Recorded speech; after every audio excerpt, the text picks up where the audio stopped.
비만이 문제가 되는 것은 건강을 위협하기 때문이에요. 비만이 되면요, 결국은 암을 유발합니다.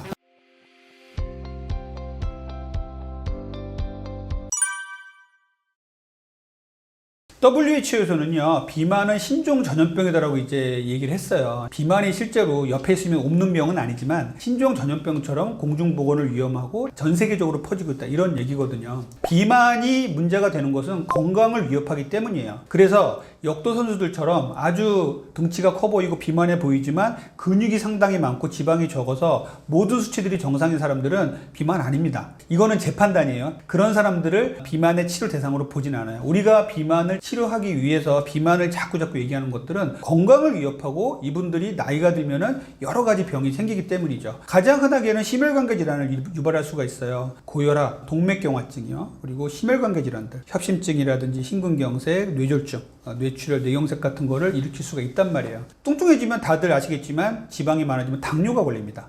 당뇨 전 단계 당뇨병. 그래서 당뇨병이 걸리면 결국은 뭐 여러 가지 또 심혈관계 질환이 생기고 발도 절단하고 신경합병증, 눈의합병증 다 오잖아요. 비만이 결국은 사회적인 비용, 우리 건강보험에서 나가는 비용들을 결국은 증가시킨다는 의미 때문에 WHO, 우리 국가에서도 아주 중점적으로 보고 있는 것이거든요. 그래서 비만은 이렇게 심혈관계 질환 그리고 내분비계 질환을 다 일으킬 수가 있고요. 최근에 제가 이제 비만에 대해서도 더욱더 이제 강조드리고 싶은 건 뭐냐면요, 여러 가지 호르몬 불균형을 일으켜요. 결국은 지방세포가, 옛날에는 지방세포가 많아지면요, 그냥 지방세포는 그냥 쓸모없는 게 있나 보다라고 생각했었는데, 이 지방세포에서도 여러 가지 나쁜 물질이 많이 나옵니다. 여러 가지 사이토카인들을 분비해서 우리 몸의 대사를 다 망가뜨려요. 그래서 여성들이 특히 심한데 여러 가지 호르몬에 관련된 질병들이 많이 생깁니다. 난소암이라든지 자궁암이라든지 유방암 같은 것들이 다 여기서 오거든요. 그리고 남성들도 전립선암이라든지 이런 것들도 와요. 그래서 여러 가지 호르몬 질환들이 생기고 여러 가지 호르몬이 또 불균형해지니까 몸에서 그 정신과적인 질환들, 우리가 기분의 등락, 감정의 기복이 커지면서 여러 가지 정신과 질환도 생길 수가 있어요. 물론 외견적으로 내가 외모적으로 이제 뚱뚱해지니까 밖에 나가기 싫고 막 놀림도 받고 이래서 생기는 정신과 질환도 분명히 있죠. 그런데 이 호르몬의 불균형 때문에 아주 건강했던 사람들이 정신과 질환으로 빠지는 사람들도 있단 말이에요. 이런 부분들을 아주 간과하지 말아야 한다고 생각을 하거든요. 여러분들 아시겠지만 살찌면 제일 먼저 아픈 데가 어디예요? 발목, 발바닥, 무릎, 이런 데가 아프단 말이에요. 근골격계 질환을 일으킵니다. 하중이 늘어나니까 이거를 몸에서 버티질 못하는 거예요. 그래서 발목부터 우리 고관절까지, 허리까지, 척추까지 모든 질환들이 이 비만하고 연관이 있어요. 마지막으로 비만이 되면요, 결국은 암을 유발합니다. 앞에서 말씀드렸던 호르몬과 유발된 암들을 일으킬 수 있고요. 또 신장암이라든지 대장암 같은 경우는 비만과 아주 밀접한 연관이 있어요. 그래서 비만은 그래서 질병인 거고, 비만이 무슨 뭐 다른 나쁜 일을 하는 게 아니라 바로 비만을 가진 환자분 자신의 몸에서 여러 가지 증상을 일으키고 질환을 만들기 때문에 이 질환을 치료하는데 본인도 힘들고 사회적으로도 힘들다. 그렇기 때문에 우리가 질병으로 얘기를 하고 있는 겁니다. 자, 단식은 상당히 중요해요. 우리 현대인들은 거의 단식 시간이 없이 막 먹는 경우가 많잖아요. 우리가 많이 먹기 때문에 살이 찌는 게 아니라 계속 먹기 때문에 살이 찌는 거다, 이렇게 얘기를 하는 분도 계신 것처럼 12시간 정도의 단식을 시작하시면은요, 비로소 몸에서 이제 지방세포가 타기 시작합니다. 이제 지방세포가 타기 시작한다는 건 내장 지방을 태워서 에너지로 쓸 수 있다는 거죠. 두 번째로는 이제 자가포식이라 그래가지고 세포가 자기 스스로를 청소하기 시작해요. 그래서 늙은 세포를 젊은 세포가 잡아먹어서 항노화 쪽에서도 상당히 좋은 이런 효과를 볼 수가 있고요. 세 번째로는요, 인슐린 저항성을 개선합니다. 우리 몸에서 인슐린이 남아도는데 이 남아도는 인슐린을 제대로 쓰이지 못한 우리 몸이 되었었는데, 인슐린 저항성이 개선이 돼서 인슐린이 잠잠해지고 우리 췌장은 딱 쉬게 되고 이런 조건이 형성이 되거든요. 대사의 유연성이 정상화된다는 것. 탄수화물이 들어왔을 때 탄수화물을 에너지 원으로 쓰고, 탄수화물이 부족할 때는 지방을 꺼내서 에너지 원으로 쓴다, 이런 몸이 되는 것이 12시간 이제 단식을 하면서 생기는 가장 좋은 효과예요. 궁극적으로는 이제 몸이 건강해지고 노화도 방지하게 되면서 피부도 좋아지게 되고, 그리고 다이어트도 잘 되는 이런 몸이 될 수가 있습니다. 우리가 단식의 효과는 과거로부터 많은 이제 효과가 입증이 되어 와 있었어요. 그런데 우리가 현대를 살아가는 현대인이 오랫동안 단식하는 게 정말 힘들잖아요. 뭐 단식원에 가서 2, 3일 단식하고 나오고 뭐 이러기 힘들잖아요. 그러다 보니까 나온 것이 바로 FMD입니다. 간헐적 단식의 이제 하나의 종류라고 보시면 되는데 패스팅 미미킹 다이어트 그래가지고 단식 모방 다이어트라 그래요. 단식을 모방한 다이어트. 하루 중에서도 단식을 하는 시간을 가져서 우리 몸에 단식한 효과랑 비슷한 효과를 주자라는 것이 바로 FMD의 이론이에요. 미국의 뭐 닥터 롱고 박사라든지 이런 사람들이 이제 선풍적인 인기를 끌어서 간헐적 단식에 열풍을 붕괴한 게 바로 이것인데요. 이 간헐적 단식을 하루 중에도 먹는 시간과 굶는 시간을 딱 나눠서 굶는 시간에는 물 외에는 아무것도 먹지 말자. 그리고 굶는 시간은 주로 자는 시간을 이용해서 단식 시간을 만들어 보자.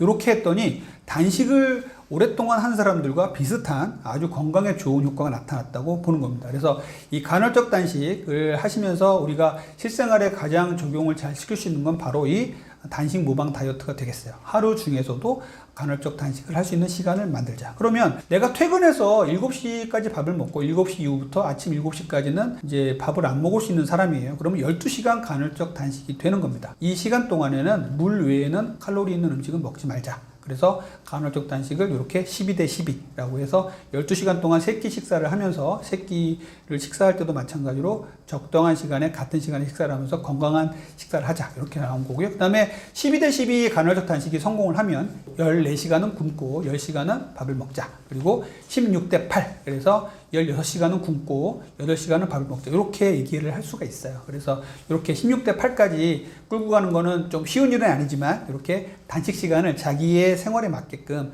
이렇게 늘려가는 게 좋고요. 한 가지 팁을 드리자면 평일에는 그냥 12대 12 간헐적 단식을 하시다가 금요일 날부터 이제 쉬는 직장인들 많잖아요. 금요일 날 저녁부터. 금요일 날 저녁을 일찍 하시고 토요일 날 늦게 이제 식사를 하는 거예요. 그러면은 12대 12를 하다가 토요일, 일요일 정도에는 14대 10 내지는 16대 8 간헐적 단식을 할 수가 있는 것이죠.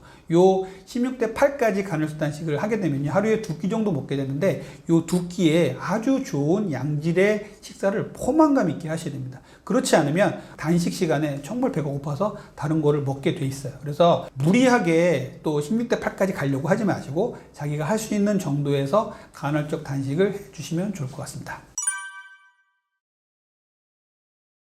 제가 만약에 한 달 동안 환자분들과 함께 다이어트를 진행을 하고 이렇게 한다면 원래 저는 이제 3개월에 걸쳐서 자기 체중의 10kg를 빼라는 이제 목표를 설정을 해드려요. 그런데 한 달에는 이제 10kg보다는 뭐 3kg, 4kg 정도가 되겠죠. 이 정도를 빼시라라고 이제 말씀을 드리고 있고요. 그 전까지 먹어왔던 정제된 탄수화물을 완전히 끊는 겁니다.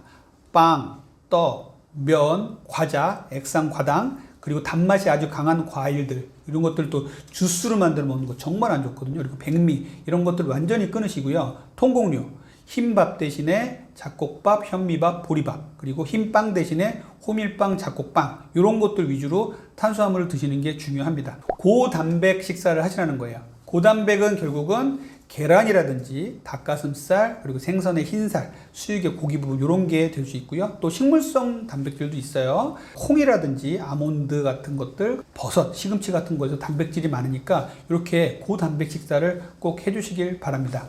세 번째로 제가 누구한테나 강조드리는 내용인데 간헐적 단식이에요. 정말 아무 때나 먹어서 살이 찌는 우리 현대인들에게는 간헐적 단식이 정말 중요합니다. 그래서 환자분들께 잠자는 시간, 일어나는 시간 이런 거 다 따져가지고 저는 간헐적 단식 시간을 이렇게 정해드리는 경우도 있거든요. 그래서 간헐적 단식을 자기 상황에 맞게끔 하시면은요 대사가 정상으로 돌아옵니다. 이런 부분들도 꼭 기억을 해줬으면 좋겠고요. 마지막으로는요 수면이에요. 잠을 잘 주무셔야 됩니다. 그래서 현대인들 중에 잠을 잘 못 자면서 살찌는 분들 너무나 많아요. 야근을 했더니 살이 쪘다. 뭐 이런 분들 많잖아요. 뭐 야근을 자기 이제 생업으로 하시는 분들은 어쩔 수가 없겠지만 잠을 잘 수 있는 상황에서는요 충분히 숙면을 취해야 됩니다. 암막 커튼 쳐놓고요. 밖에 소음 차단하시고 충분히 숙면을 취할 수 있는 조건을 딱 만들어 놓으시고 잠을 잘 주무세요.